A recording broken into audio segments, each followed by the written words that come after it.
In this lesson, we're going to review the crossover method. And this is a method that is used to write the formula of an ionic compound. From the name, we can identify the ions that are going to be required to build the formula.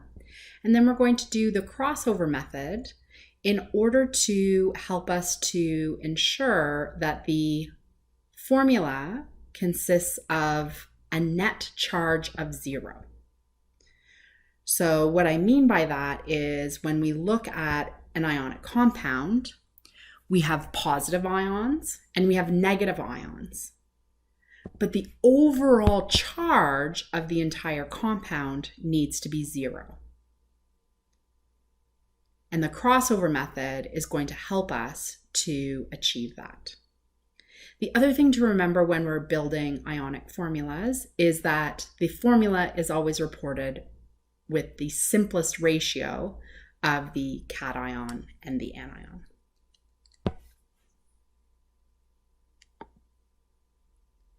So let's look at an example here. We want to determine the formula of magnesium chloride.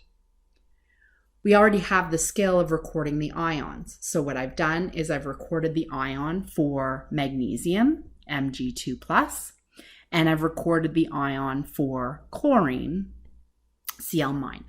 You remember that I use the periodic table to do that.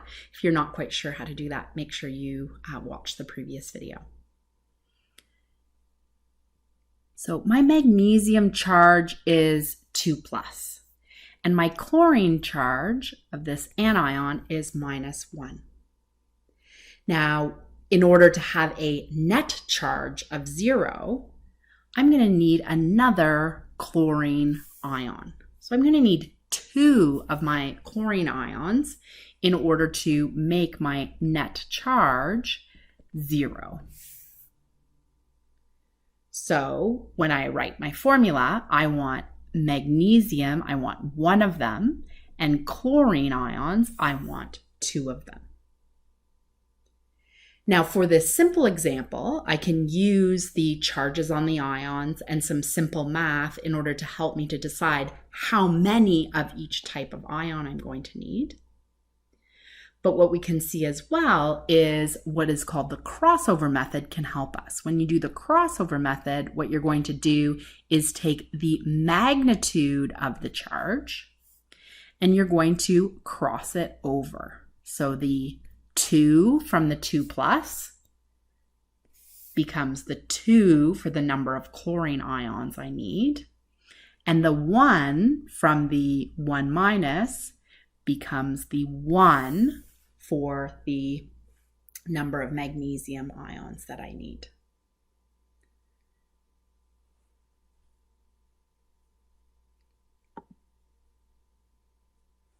If we want to determine the formula for something like calcium oxide, the steps are the same. I'm going to write down my 2 ions, and then I'm going to cross over. So I'm going to cross over the magnitude or the size of the charge.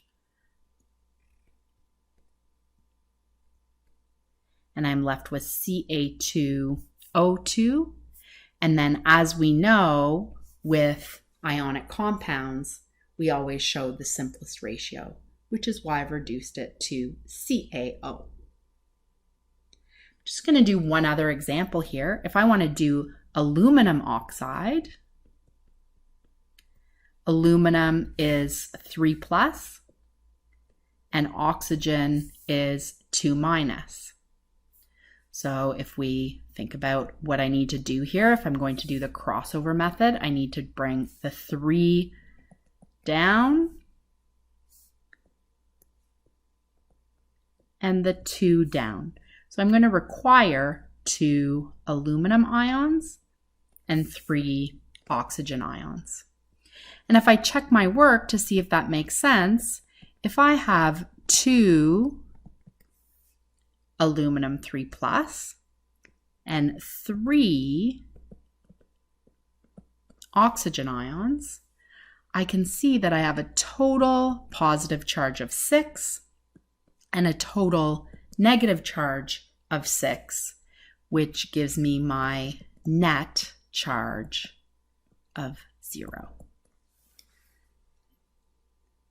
So as you can see, the crossover method helps you to work around doing that simple math, but you can always do the simple math and think about how many of each type of ion you need in order to make the charge of your compound 0.